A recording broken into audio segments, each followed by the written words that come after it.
Ever feel like your dream of owning a home is stuck behind a massive, impossible down payment wall?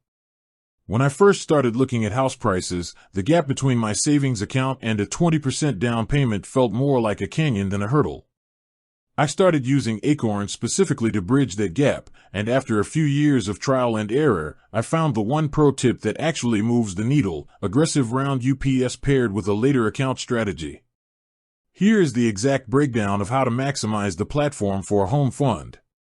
1. The 10x Roundup Multiplier. Standard roundups are great for passive saving, but they won't get you into a house anytime soon. I switched my settings to the 3x or 10x multiplier.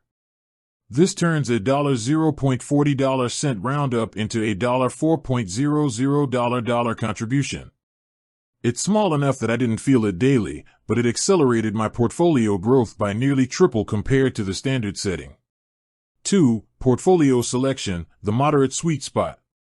When you're saving for a down payment, your timeline is usually 3 to 5 years. I initially went aggressive, but the market volatility was too stressful for money I knew I'd need soon. I shifted to the moderate portfolio. This keeps a heavier weight in bonds and large cap stocks, protecting your principal while still outperforming a traditional savings account. 3. The recurring hidden deposit. I set a daily recurring deposit of $5. Psychologically, it's easier to part with the cost of a coffee every morning than it is to see $150 leave your bank account once a month.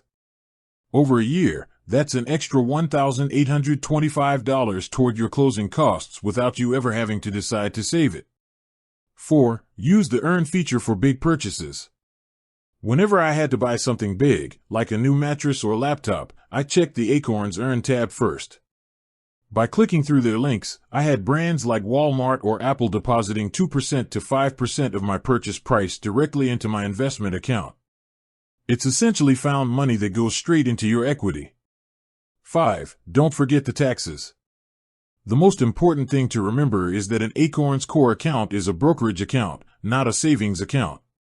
When you eventually pull that money out for your house, you will owe capital gains tax.